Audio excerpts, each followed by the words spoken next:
జిల్లా పరిషత్ బాలుర పాఠశాలలో తాగడానికి మంచినీళ్లు లేక విద్యార్థులు హిందూ శ్మశాన వాటికలో నీళ్లు తాగుతున్న ఘటన రేణిగుంటలో చోటు చేసుకుంది.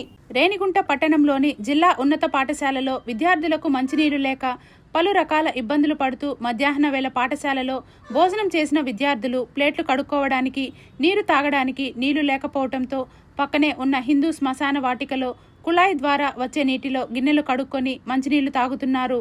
నీరు తాగడం కోసం విద్యార్థులు తోపులాటలను చూసిన స్థానికులు మాట్లాడుతూ విద్యార్థులకు కనీసం మంచినీళ్లు ఇవ్వలేని పరిస్థితిలో ప్రభుత్వ అధికారులు విధులు నిర్వహిస్తున్నారని అన్నారు.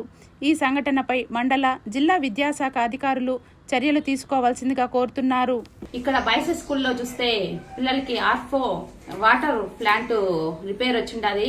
అక్కడ పిల్లలు నీళ్లు తాగేదానికి కూడా మధ్యాహ్నం లంచ్ చేస్తే కూడా నీళ్లు తాగేదానికి కూడా కుళాయి నీళ్లే తాగుతాండారు.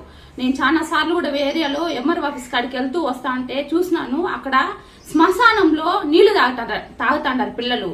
బాయ్స్ స్కూల్లో చదివే పిల్లలు ఎక్కడైనా కూడా మేము చెప్పినా కూడా గ్రామాల్లో కూడా బాయ్స్ స్కూల్లో చేర్పించండి అనేసి కూడా ఒక మాట కూడా మేము కూడా అందరికి చెప్తాండాము. మహిళా సంఘం తరఫున ఎంఈఓ మేడం గారు కూడా శ్రద్ధ తీసుకోవాలా, అదే విధంగా హెచ్ఎం మేడం కూడా శ్రద్ధ తీసుకోవాలా.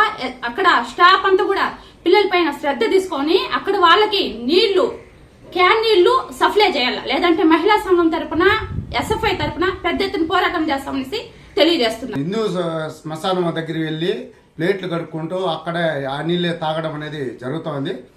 ఈ మధ్య మనకు డయేరియా వచ్చి గుత్తువారిపల్లి అనేక గ్రామాల్లో అంతా కుదిపేసిన పరిస్థితి కనిపిస్తుంది. ఇక్కడ చదివే పిల్లలు కూడా పంచాయతీ నీళ్ళు, కుళాయి ట్యాప్ నీళ్ళు తాగేసి జలుబు అయిపోయి అనేక రోగాలు బారిన పడిన పరిస్థితి చూస్తున్నాము. ఆరో ప్లాంట్ని గతంలో ఉండిన దాన్ని రిపేర్ చేసి వెంటనే దాన్ని నీళ్లు అందించే విధంగా చేయాలి.